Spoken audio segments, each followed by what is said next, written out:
She's the head of operations. She dabbles with multiple things from culture to team building to team employee engagement and multiple things. So the title doesn't speak of her role at the company. And what's even more interesting is that Incubate has been was not a remote company born out of the pandemic. They were remote from the beginning, right? Even before the pandemic, which kind of means that they've kind of aced it, mastered many aspects of remote that some of us are still trying to figure it out because we've got a year and a half of runway, but they've had 5 years of runway at kind of perfecting remote. So I'm looking forward to hearing, learning, and kind of understanding what we could pick from the book of the journey of Incubate's remote journey, so that we can apply it to our own journey. So, Arohi, thank you for joining in. Again, like I said, special that we could catch you today. And I would love you to start off with a quick intro of Incubate, and then certainly about Absolutely. your quick intro, Sure, Arohi. Shyam. And thank you so much for that introduction. I know my title talks about me being the head of operations, but whenever I speak to somebody, I always do mention that, like any other startup and any other employee number three in a startup with two co-founders, it's a role that involves wearing multiple hats. So I started with writing accounts myself. I started with building our website myself, like Hmm. by myself.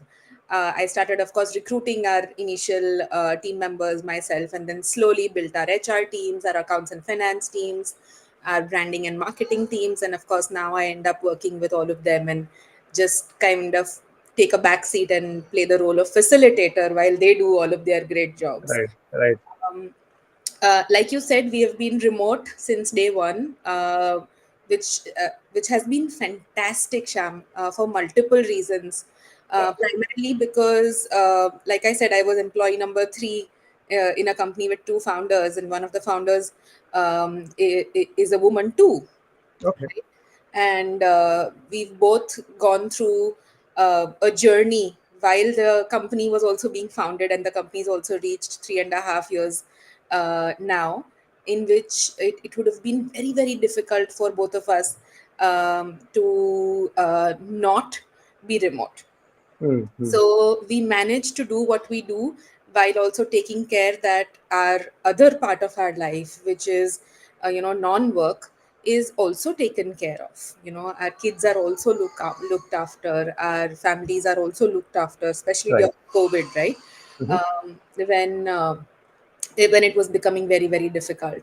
So this is one of our core beliefs that when you work, you're not just a professional. You're, first of all, you take a backseat and you're a human. First of all, you do have all of these other facets to life Right. apart from work as well.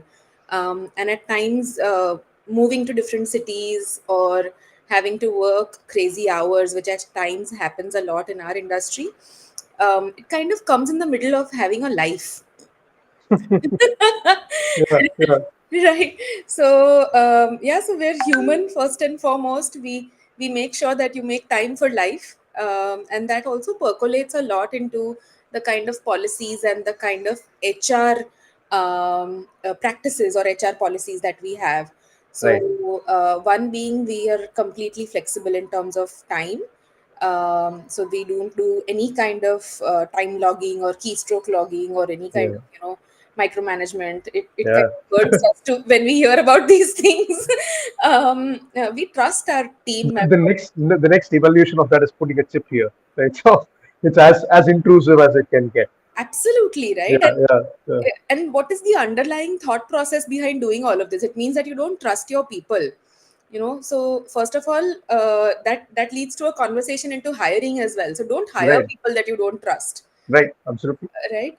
So first of all, we're very, very, very selective about the kind of people that we onboard, and which is why our hiring ratios and all of our recruitment teams ratios are completely bad. Mm. um, we'll talk to like 100 people, or more than 100 people, and we might have one person who goes through to the last round of interviews, um, just because we do have a very high bar technically, but also culturally. Right, right. you know Would you be able to maintain and percolate the right kind of values and the right kind of culture? Do you take ownership in an environment that gives you a complete free hand and that gives you complete flexibility about Right. where you want to work, what time you want to log in. Of course, there are certain rules that we do have, and we'll talk about that when we come to another discussion, which is how we make remote work actually. Right. How do we Right. make it successful? Yeah, but like you said, a quick introduction into Incubyte is that, yeah, we're 3.5 years old. We've been remote since day one before COVID. We have around 75 people now in our team, Mm-hmm. and they're distributed across more than 50 cities, towns, I'd like to say even villages. Mm-hmm. And I'd like to even take a moment to talk about a story where one of our team members that we recruited, he didn't have broadband in his hometown where he wanted to shift, and he could do that because of the remote work, right? Right. Right. So he wanted to be close to his family, and he wanted to be back in his hometown. There was no broadband. He reached out to broadband companies, multiple of them. Finally, after lots of struggle, he was able to get like a leased line and broadband, which is the only thing you really require to be effective, right? We'll give you Yeah. everything Yeah. else, give you laptops, this and that, and whatnot. Right. But now his whole village is basically powered with broadband. So it's kind of a rulaoge kya kind of story. Okay. Because of one person, now the whole So there's village a is like, domino effect happening, right? Positively. absolutely. And this Yeah. is this Yeah. is like bringing impact to the smaller towns Yeah, and smaller absolutely. I mean, villages. that's a much larger impact of remote working that we Yeah, kind of brush it aside, saying that hey, this is like it'll happen like X number of years, decades from now, right? The impact of remote work. But then, I mean, so fine. I mean, a lot of times remote work is the zero sum. The sum game is like how much money do I save on uh, buildings, office buildings, and how much time that I'm saving on commute times, right? uh, and then productivity percentages and all these are the numbers that come into the equation of ratifying remote work versus not. But then the deeper impact of the society, deeper impact of the individual's life is something that we kind of end up not just the individual, but the family, right? So now the absolutely. we kind of end up overlooking in a capitalistic society, right? So we end up doing that. And again, I mean, you touched a lot of points. In fact, you touched so many points that my entire question line is going to get berserk based on that. So I'm going to. So you said 70. You're at 75 right Yes, now, right? You started at yes, 3.5 years back, and just going by your stats, you interview 100 people, and one of them gets to the last round, which means that you've interviewed 77,000 candidates to get to 75 people. I mean, again, assuming that only 50% join, then even more, right? But anyway, so the point I'm trying to say is like, in questions that I want to pick your brain on is like, you said if you can't trust somebody, right, and the person that you are hiring cannot trust the rest of the people who either report or work with him or her, he's not a good fit for Incubite, right? How do you find that during an interview process? it's very, very, very tough. It's one of the toughest things that we have found is hey Abhishek, um, is how to understand somebody's core values and what drives them Mm-hmm. um, in a 1 hour interview, right? Which is one of the reasons that our interview process is a little bit more longer and more drawn out. Mm-hmm. So, first of all, our HR folks will speak to them and they'll reach out and they'll have a 1 hour long conversation. And we've sort of intertwined a few situational questions Right. to kind of gauge how a person is kind of reacting to those kind of difficult situations, right? So that is one thing that helps us. Second is how open they are when we ask these difficult questions. That also Mm-hmm. gives us an insight or a little bit of a vantage point into their personalities. So we don't use any psychometric testing. We don't use any I was going to get into that. Yeah. Okay. yeah, we don't use any off the shelf testing tools. I think humans are much better than any any off the shelf testing tools, but we do rigorous testing training for our HR recruiters, and they kind of have this instinct by now. when they have been speaking with so many people. They just know that if somebody will click. So Mm-hmm. we internally we call it a person who gets it. Mm-hmm. So if somebody is now talking about giving micro feedback to each other, we'll ask about a situation, for example, that okay, if I'm talking to you, I'll say, Shyam, can you tell me of a situation in which there was disagreement in your team about a technical thing, about a technical way forward, and how did you deal with that, and how did you deal Mm-hmm. with, and we'll put such situations, and we'll say that if you had to give feedback to somebody, and the other person didn't agree to it, they didn't think that they needed this kind of feedback, and you actually felt that they needed to change maybe, or grow in a certain direction. How would you do that to somebody Mm-hmm. who's not receptive enough to Right. that kind of feedback? So Right.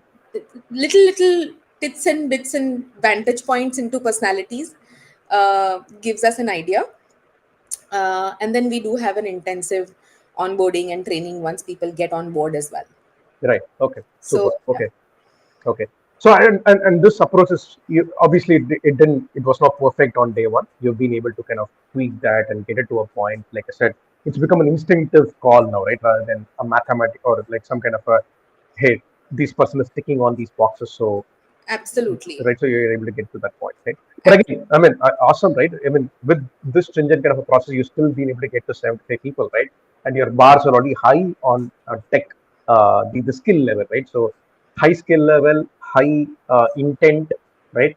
And high level of trust equation, right? You're trying to match all of these I mean, into a candidate, and only that candidate is part of Incubate. So it Yep, kind of speaks volume of like the amount of effort that's gone into building the team that is there right now, right? absolutely. So if you can take a day in the life of a, I don't know what you call them, right? Incubators, I don't know. Bees. what, huh? Bees. What is it coming in? Incubees. Incubes, yeah, yeah. I saw that in one of your LinkedIn posts, right? Yeah, So what does day in the life of an incubee look like, right? In terms of uh, and again, I'm talking about something very simple, right? How does work get assigned to them? How do they kind of do the work? How do they communicate with their own team members, with probably cross-functional, wherever there's cross-functional collaboration happening? How do they raise the hand and say that, hey, I've got some issue here, I've got something not working here? So take us through a day in the life of Incubee and how does transpires, and in the process, any uh, any tools, processes, tips that work for you to make how you've made, because like again, I'll probably step back a little bit. uh, People blame remote work for productivity losses, right? yes, People blame remote work for not having a team bonding develop within the team, right? yes, People blame it for not being innovative, right? And you Incubate is not, I mean, everything is about being innovative and yes, crafting. In your website you say you craft solutions for your customers, right? You don't absolutely, create them, you don't build them, right? You craft them, which means that there's a lot of creativity that has to come into play, right? totally. Remote work it doesn't breed creativity, right? A lot of naysayers have all these things, right? If you can also answer them along the way, as you talk about a day in the life of Incubate. Would love to. Um, okay, so I think you also touched upon a lot of points which I would love to talk about. A day in a life of an incubee is all about communication, I would want to say. Okay. As a thumb rule, since we are remote and since we've always been remote, it's in our DNA to kind of over communicate.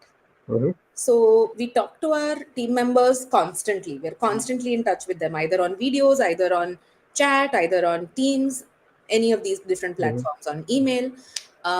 Right. So one of the things that we really make make a conscious effort to stay away from is working in silos. Mm-hmm. So here are a couple of tips and tricks if I have to really make it a bit more tactical. One is attending the sprint ceremonies, of course, is compulsory. Having your videos on is compulsory.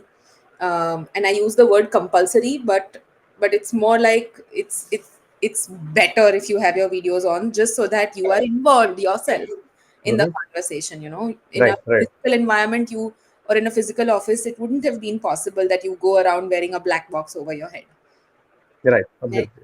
Yeah. Yeah. So having videos on, attending all the ceremonies, attending all the meetings, and being involved. So not just attending, that's Mm-hmm. that's not it.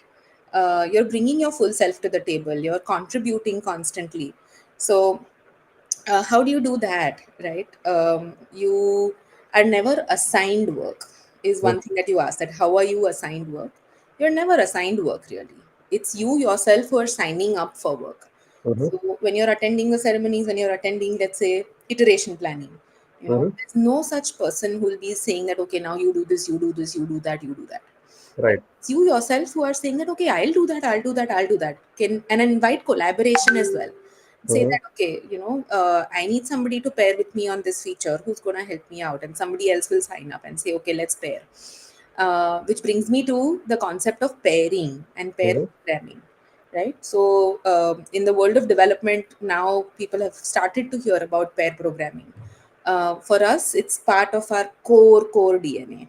DNA, which is that no single person is working on a feature by themselves. We Mm-hmm. are always pairing, Mm-hmm. which is that two people are working on the same shared screen, they're solving the same problem, and they're talking and they're bonding and they're connecting while doing that. Right. So Right. an exchange of ideas is constantly happening. One round of QA is constantly happening, because one person is Correct. driver, one person is navigator, and you're Right. constantly also looking at what the first person is typing, right? Right. um, Right. and this kind of concept actually trickles down into everything else that we do as well. So as HR and as my team, we do pairing as well, even though we don't write code. So when we create an HR policy, it's not just that somebody's sitting in some corner of India and somebody's writing some policy on some Word document. We're collaborating, we're constantly Right. communicating, we're talking with each other. One of the other things that we constantly do is involve a lot of people, Mm-hmm. right? So as like you said, a day in the life of an incubee would also probably be working on company level OKRs, Mm-hmm. would also be giving your views and your ideas or your inputs on something like, okay, what are your company's values? Right. Okay. Because as an organization, transparency, visibility, involving people right from the start into whatever we do Mm-hmm. is at the core, right? So we don't want to, as a company, also become a silo that, okay, the two founders and myself, we're sitting and we're making a values document and we're putting it on some wall somewhere. Right. Right. So everything is more like a collaborative effort, which kind of enables communication. So I'd like to take a breath here and point out Abhishek from my team, who's here. Okay. Um, PFJ. yeah, Abhishek Kesri, and he's in West Bengal. I'm in Gujarat, and I probably met him in person for the first time a year after we had been working together. Mm-hmm. And the first time that we met, it really didn't seem as if we have never even met each other or seen each other in person, because we see each other constantly so much on video that we, in fact, know things like, okay, body language, or Mm-hmm. we exactly know that when this person is trying to say or is saying this, they mean this. Right. Right. Things that you would know by working constantly every day with a person, we know that even in remote, because we have our videos on, we're constantly talking, constantly collaborating, and constantly disagreeing as well, Right. Right. right? So having an environment in which people can disagree is something something I think very, very precious. Right. And yeah, that's something that you would find I think, in a day as well. transparency and not disagreeing don't go hand in hand, right? If you Absolutely. call yourself transparent, you've got to have those disagreements come up, and anybody in the organization challenge an opinion or challenge a decision, right? But I want to take up. I know you didn't complete the day in the life yet, but let me just quickly ask a question, right? Uh, another probably unfamiliar territory for many managers and many leaders when they are thrown the word remote is about having asynchronous communication, right? Yeah. Hey, we've never done that, right? We were in the office. I could walk to the person's desk, look at look at what they're working on over the shoulder, or pull them into a discussion, do some whiteboarding, right? So constantly give feedback. How do I do this when I'm remote, right? So because again, in a way, I think the pattern has been created that if you're remote, you've got to be asynchronous as well, right? Hmm. So but in your case, right, you're saying that you're not as asynchronous as any typical remote team in the world would be, right? Because again, those remote teams probably are distributed so much, right, across across the the world that they have to be asynchronous, right? You can't wake somebody up in Singapore when you're like in Australia at 9 a.m. You can't wake somebody in India, so they have to be asynchronous by definition, right? But teams such as yourself, where you're like 90, 95%, 98% is all in one time zone, right? Asynchronous is not is a optional thing, is Hmm. what you are saying, right? So can you kind of elaborate that a little bit? Communication, asynchronous versus synchronous, how what happens, how does it happen Absolutely. between teams, between like in pair programming is all about being synchronous, right? You've got to be on the same screen at the same instant, and you can't do it asynchronously. Yeah, sure. So when COVID really took off and most companies had to go remote, I think Zoom fatigue was something that was talked about a lot, and it was Right, very real, which right, means that constantly being on video calls, constantly talking to people on video calls was taking a toll. So eventually, people had to come to a balance in which some things you do on calls and some things you do in meetings, and then some things you kind of take off the table and you kind of do it asynchronously. right, right. So I think balance is the key word here, which is of importance. Making sure that you're spending enough time with your team on Hmm. videos, Hmm. but at the same time, making sure that you're not burning out because of having too many meetings or because of having Right. too many calls. And when you have too many calls, of course, then you don't have time to do your own work as well. So I think striking the right balance and then having the right tools in place Hmm. to be able to do asynchronous work well, right? Hmm. So we do a lot of our brainstorming asynchronously. Right, very uh, interesting. Okay. yeah, using things like Miro boards, using things like fishbone diagrams, even retro boards, things like that. But at some point we'll have some portion of it asynchronous, and then we'll Hmm. jump into a meeting that says that, hey, let's Right. talk about this now. uh, Sure, sure. right. Time boxing.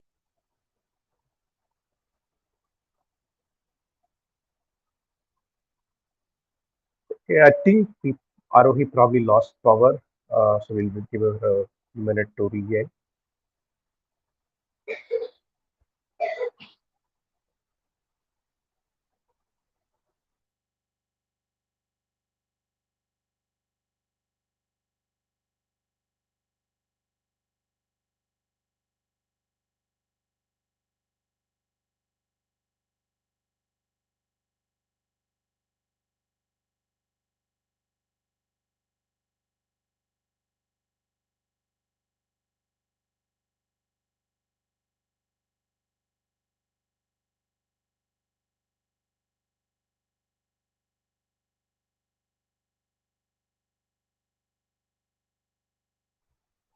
Looks like she lost the internet and power. Just give, well, we'll just come back in a minute.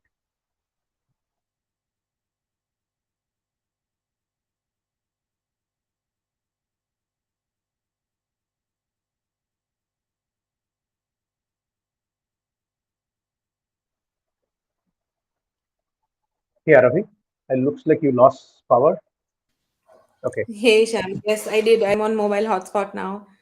So sorry okay, for that. no problem. So you were talking about being intentional and being conscious of the fact about async and the Zoom fatigue, the video fatigue, and all that, not setting in and balancing that nicely is what you were talking about. Absolutely. So I think there's no one thumb rule of an answer that I have. Right, Rather, asynchronous communication is important. Is the way to go if you want to move forward faster. right. But using the right tools and techniques is also important because you don't want to end up in long email chains. We do a lot of work over chat, I would say, actually, Mhm. rather than long email chains. So we just form a quick chat group and we'll get five people into the chat group and get a sense of what everybody is feeling and thinking. Right. uh, yeah, and then if needed we'll also jump into like quick calls. So it's not necessarily that all our calls are pre-scheduled and they're these Hmm. huge meetings. Just like you would do in a physical environment, you would ask somebody that, hey, do you have 5 minutes for a coffee? I want to pick your brain on this. There's lots of things that happen over these kind of casual sort of Right. chats as well. And we do try to replicate these water cooler chats in remote as well. Okay. And quickly on that, so do you use any tool for that, or it's just MS Teams that people catch up on to do to simulate the water cooler interactions? Yeah, it's Microsoft Teams. We Okay. have been exploring different tools, and we even uh, played and tinkered a little bit with developing our own tool. Okay. Yeah, which kind of connects to people and says that, okay, do you want to have a coffee with this person or something Yeah. like Yeah. that? Yeah. There's lots of Right. tools that are available, which are beneficial in this situation. But we feel that MS Teams works fine. In fact, Right.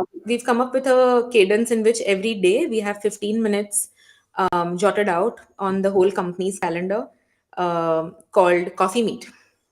Okay. Okay. 3 p.m. in the afternoon, when it's that slump right after lunch, right? When everybody feels like, okay, let's take a little bit of a siesta. And whoever is free, whoever doesn't have too much work on their hands or any other meetings, they can join that and they can just have a casual chat. Okay. So, small little things like this have helped us um, with Zoom fatigue as well. Yeah. So I'm going to pick up on another allied topic to the fatigue part of it is the engagement part of it, right? So, Hmm. right again, and I think all remote teams have realized that engaging an employee is not about giving them perks or giving them goodies, giving them swag and all that. So, I mean, and again, we've all gotten immunized to all such things that give I mean, temporary excitement, right? And again, engaging employees, keeping them motivated, keeping them, I mean, is a real struggle in remote teams, right? Because again, without the body language, without you can't sense at what energy level is somebody coming in today, right? You're Yeah. constantly judging if you're not in person, right? So how have you solved employee engagement? If you can again, and maybe you can take anecdotal examples of how you've done that at Incubyte. First of all, I don't think that it's something that is solvable. It's Right. something that is always going to be a work in progress. Yeah. Uh, Yeah.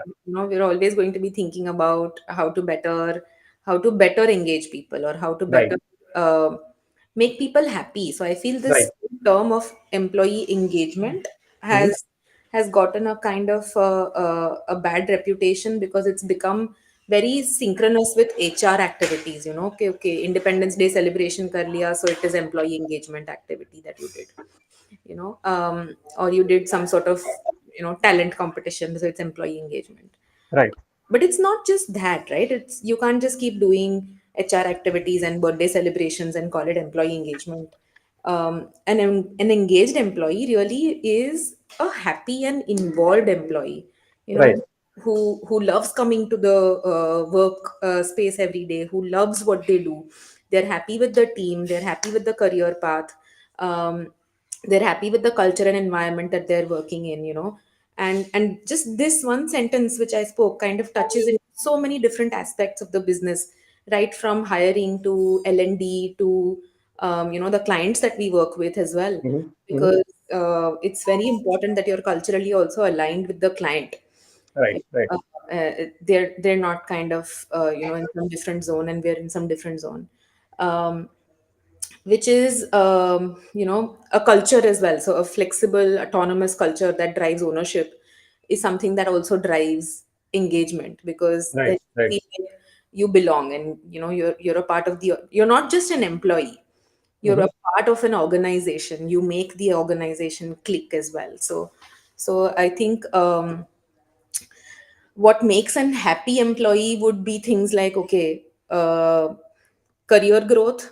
So we offer absolutely customized career paths. So if somebody Hmm. wants to, let's say, specialize in the front end, however, everybody here is a full stack developer, all developers are full stack developers. Hmm. Hmm. But if you want to develop a niche, or in let's say in systems architecture, for example, Hmm. we'll curate a customized career path for you to be able to get there. You know, Right. Right. Right. we'll also curate the kind of work that you get access to, uh, Hmm. based on your own personal career aspirations as well. Hmm. So that solves the that you're engaged in your work, right? Right. Right. then also the second part that I talked about is being engaged in your team, Hmm. which happens when you have really great team members that you're working with, right? So team members who are open to ideas, team members who are open to feedback, who are open to collaborate, give and take feedback, even though it might be a bit difficult. So that touches upon our hiring, what we talked about earlier, and the cultural Yeah, side yeah, of hiring and hiring for attitude. right, uh, right, right, so that, and then having the right atmosphere touches into our HR policies. So flexibility, no time tracking, a culture of ownership, which is that okay, nobody's really assigning you work, rather than you are signing up for work yourself. right, right, So I think all of this together um, enables an employee to be having a sense of belonging, right, right. and that kind of enables engagement in itself, right? so Yeah, so yeah. yeah, so I believe that engagement is, it's gotten a bad term, and it's more a collection of everything else that you do. I think, yeah, whenever you're up with a problem, then you look for easy solutions to problems, and that's when all these, we'll do this activity, we'll do that activity, right? Which is ephemeral in nature. So these tricks have now faded away, right? So they now, the body is immune to all these tricks, and everybody, I mean, Absolutely. there's enough memes about it out there, right? But I think HRPPs have realized that. I mean, not just HRPP, and it's not a HR thing, like you said. It's how the company functions, right? It's not no longer a HR function to keep the employees happy, right? It's no longer their KPI alone to do that.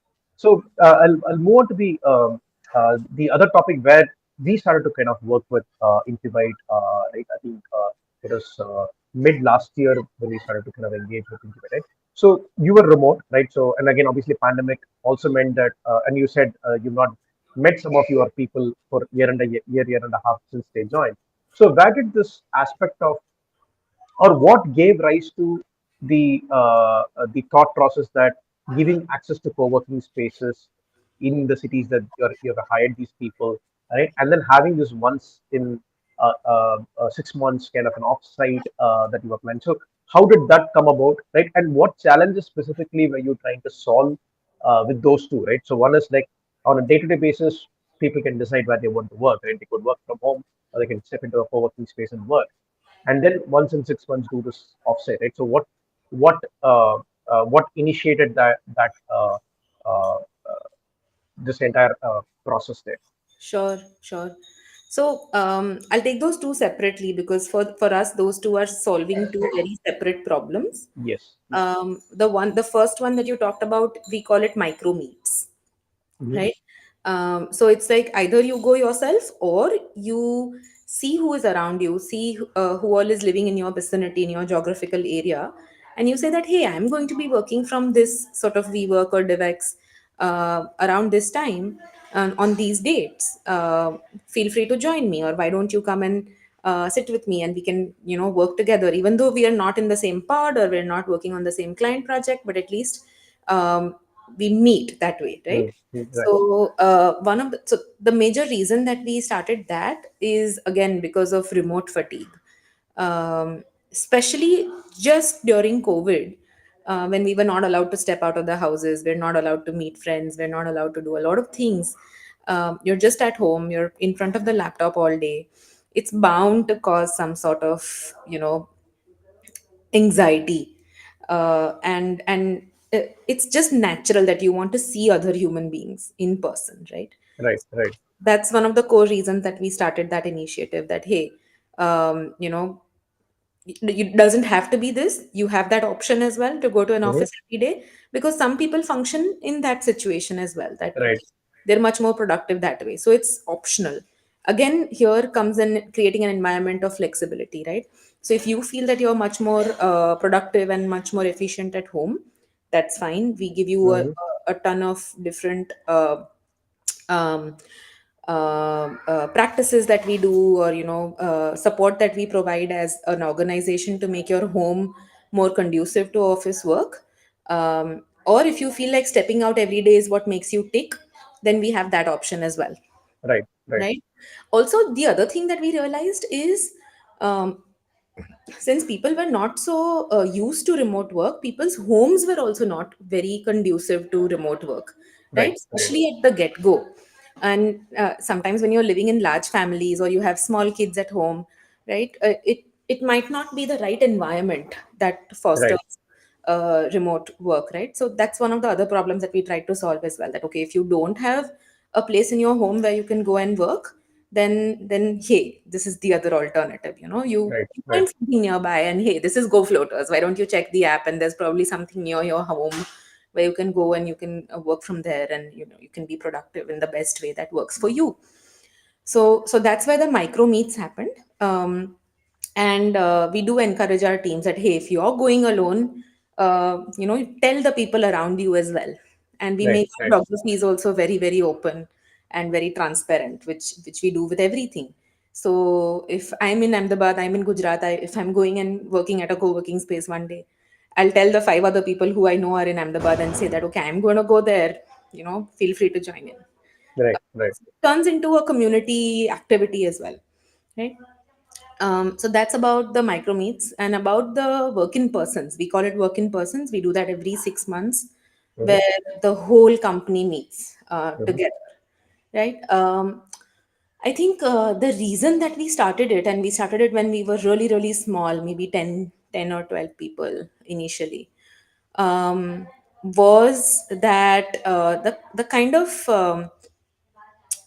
discussions sometimes that we would have in person would be very different to the kind of discussions that we would have on screen, you know right, um, and no matter what you do, I think meeting people in person is important eventually, right, right? mm-hmm, So it's a good cadence to have. Every 6 months we meet everybody. We do certain activities over there, which might be things like okay, company level OKRs. We do more of strategy. We do a lot of knowledge sharing. We do a lot of fun things together. We'll go on treks, for example. We'll do a hackathon, for example, which we did the last time, an internal hackathon. mm-hmm, So we do these kind of different bonding activities, so that, and of course, and not in an employee engagement way, but rather things that you can't really do yeah, um, in the same way in remote. But we'll make sure that we meet every 6 months, and we'll do things that we can't really do online. right, right, sure, sure. Yeah. And this is again, like you said, these two solved the two different problems, right? So the Yeah. first one is more for the individual or probably a social kind of need or individual productivity kind of a need, whereas the second one is more for bringing people together across the organization for transparency to develop, right, between teams and all that. So it's great that, and again, the other thing that you brought out, right, is that a lot of times, right, remote and work from home have been like made synonymous, right? And that is also giving a rise to a lot of these apprehensions and issues, right? So when you see remote as a very single dimensional thing of home, right, then all these other questions come. Trust deficit starts to creep in, right? Because people cannot believe that you can be productive 365 days a week sitting in one place, right? The home not being the most conducive of atmospheres for many of us, right? So it's kind of that question that does come up, right? And when you don't see remote as just that, right? Remote is work from anywhere, right? And you enable that, right? You just don't say that, but you enable that and say that, hey, it's okay if you don't find yourself comfortable working from home. Here's an alternative, right? So that kind of changes a lot of the problems or challenges that arise from just looking at work from home as a remote. Right? So then, moving on, I think we're already towards the end of the time that we had for this one, Arohi. So what I want to touch upon is like the way forward, right? So you've already been remote for like 3.5 years now, right? And from 3 employees, and when we started to work with it, it was I think 15 or 20 to begin with. Arohi, is there? I see your screen frozen. Are you able to hear me? Okay. Yes, can you, yes, can you hear me now, Are Sham? you able to hear me? Yes, I'm Yes, able to yes. hear. Yeah. Okay, super. So just want to kind of look at the way forward, right? So when you started out with, uh, you had like you learned some of these addressing these challenges one at a time, right? In terms of recruitment, in terms of onboarding, in terms of uh, fatigue, the video call fatigue that you talked about. You talked about team bonding, engagement, right? What for your team and for the leadership, the two founders, uh, apart from the business and other challenges, right? What worries you? uh, how do you scale from 75 to 750 in remote, right? What worries you when tomorrow, let's say, you bag a big project and you need to scale from 75 to 750, or take some number like 350 employees, right? What is the biggest thing or biggest set of things that worries you to scale this remotely? Sure.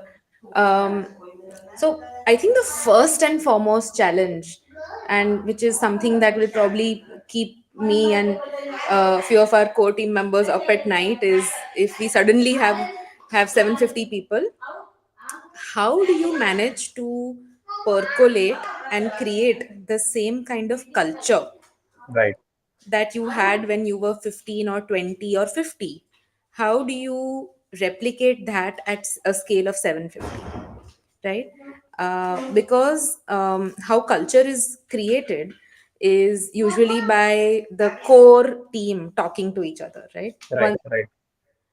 The founders talking to each team member, and spending that time basically. And when Hmm. you're at a bigger size, you're not able to have those one-on-one conversations as much. Right, right. Sorry, my son is here. I'm going to get him into the video as well. Yes. Yeah, right. Pounds of ticket. Yes, thank you. Atli Lambi. Yeah, thank you. Yes, so this is what remote work looks like. Yeah, it's kind of embracing everything, right? So yeah, absolutely, yeah.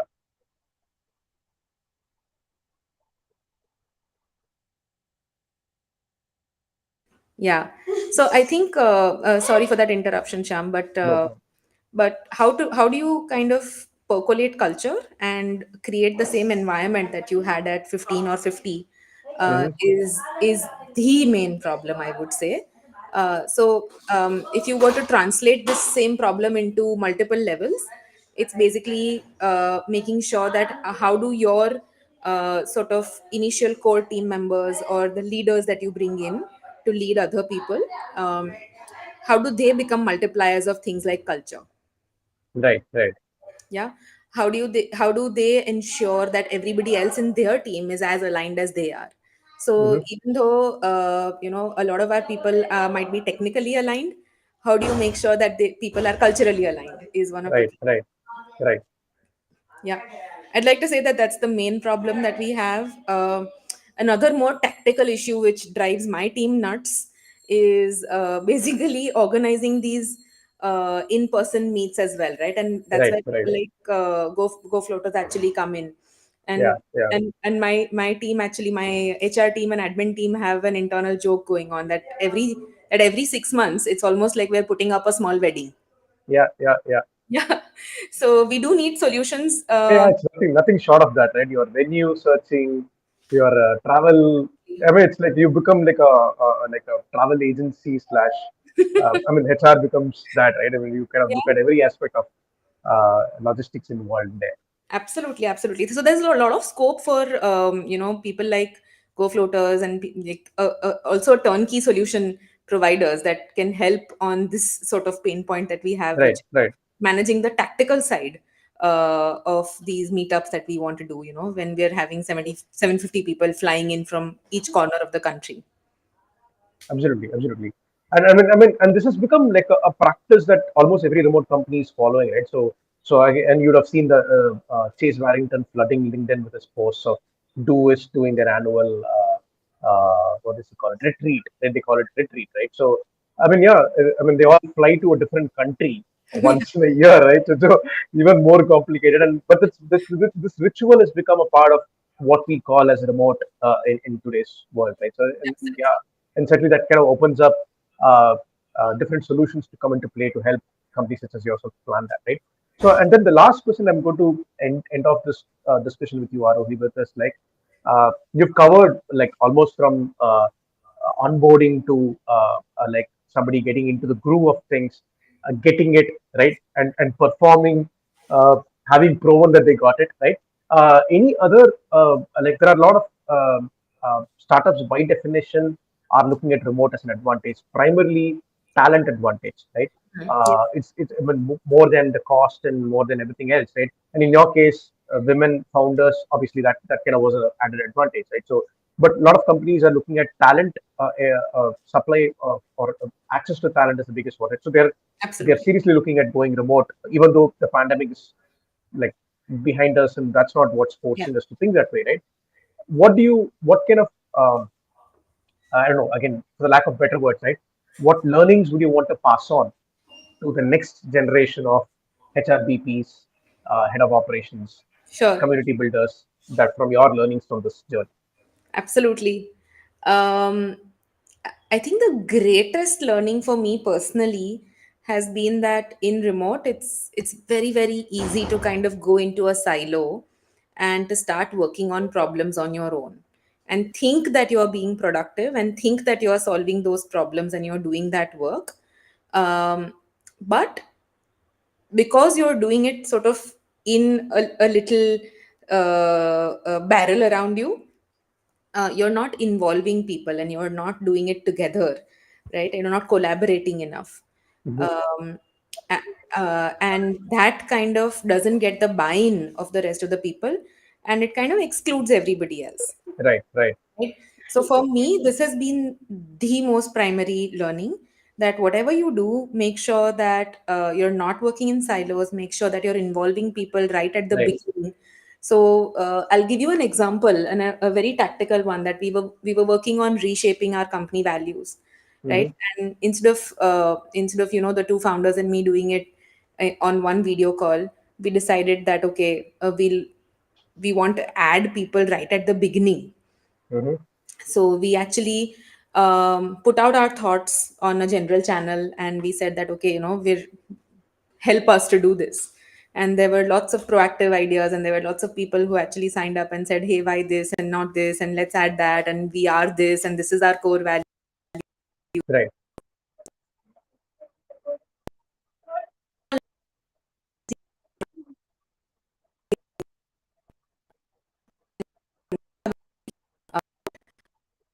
Uh, Arohi, we started to lose you there. Let me see what's going on. That's okay. Now the audio is okay. Yeah, yeah. Okay, right.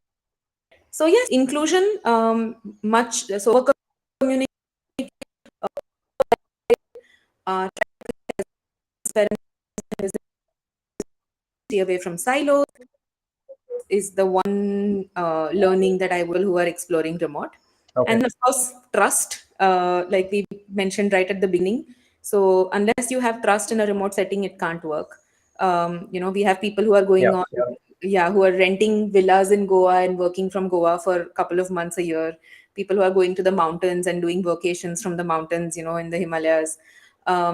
So no matter where people are, it doesn't matter. It's not work from home, like you rightly said. It's work from anywhere, Right. right? Correct. Yeah. Enabling people with the right tools and trust to do what they do is is Right. important. Yes, have the right people, give them a lot of power, give them a lot of freedom, and talk to everybody a lot, collaborate a lot, is what makes us Right. Right. work. Well, lots of interesting anecdotal thoughts that you've shared, and also like learnings that you've shared along the way, right? I think like you said, right? If you fix the problem at the recruitment stage, lot of the downstream problems you could actually uh, almost stem them from happening, right, in the first place, right, rather than kind of retrospectively going and fixing them, right? And yeah, like the other initiatives that you've taken for your work in person and the other things also help along the way in kind of specifically when you talk about percolating the culture within, right? So when they're all of you together, and again, culture is like what people say is like is how a company functions when they are in different situations, and Yeah, everybody in the team can see that happening when they are in person, right? They can see how leaders perform, and how leaders talk to other people. The transparency comes out. So kind of, I think all these initiatives kind of further. add strength to the culture of the company, right? So I think those are all very interesting insights that you talked about. I'm kind of quite surprised that you live and breathe with sync communication, right? There's so much of sync happening, so much of collaboration, emphasis laid on I mean, in real time collaboration, right? Not async collaboration, but in real time collaboration. Because again, you don't hear that so often from remote companies, right? Yeah. In fact, one of the companies that I was talking to, they said that decision making was in remote, right? They decided to switch from remote to in office, right? And one of the primary reasons was, hey, we were not able to decide fast enough and implement something fast enough, right? It took us too Hmm. long for us to put a new policy in place or to put a new way of working in place or like something anything in place, right? But I think you are trying to solve that by including people upfront in the journey, right? Hey, you Absolutely. are part of this decision, right? You signed up for it, right?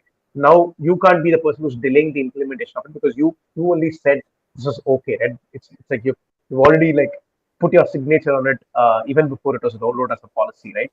So Yeah. so by kind of changing how it's a human thing, right? It's a when when it's a collective decision, it's already bought in, right? Important. You don't have to get a buy-in later on. So it's a lot of it's a way. I think there's a lot of changes in the way organizations work and how much of uh, how much of transfer of power is happening between a command and control model versus a decentralized decision making model, right? So if you don't do that, right, you can expect remote to also succeed in the long run. So I think a lot of very interesting takeaways, Arohi, from what you've said. Thank you for that. And as always, every time I talk to you, I get to take something that makes me think in the night or the next week and try to look at, hey, this how do we address this, right? Either for my own company or for companies such as yourselves. Yeah. This seems to be an interesting problem to solve. So thank you for that. And I wish you the best on the personal lines as well, and as for pure growth from 75 to 750 as a company. Catch up with you very soon on another session like this when you're back. Thanks for having me, Sham. And I enjoyed talking to you about all the different journey that we've gone through and the challenges that we have. Yeah, I think GoFloaters has been a partner for us in all our micro meets and all our work in persons as well. So wish you all the luck. Mhm. Wish you supersonic speed. And I think this is the future of work. Right. So says a lot of research as well. So I think you've also got a huge um, uphill task in front of you as well. So good luck for that. And Yep. yeah, see you soon. Thank you. Take Thanks. care. Have a great day ahead. Bye bye. Thanks. You too. Bye.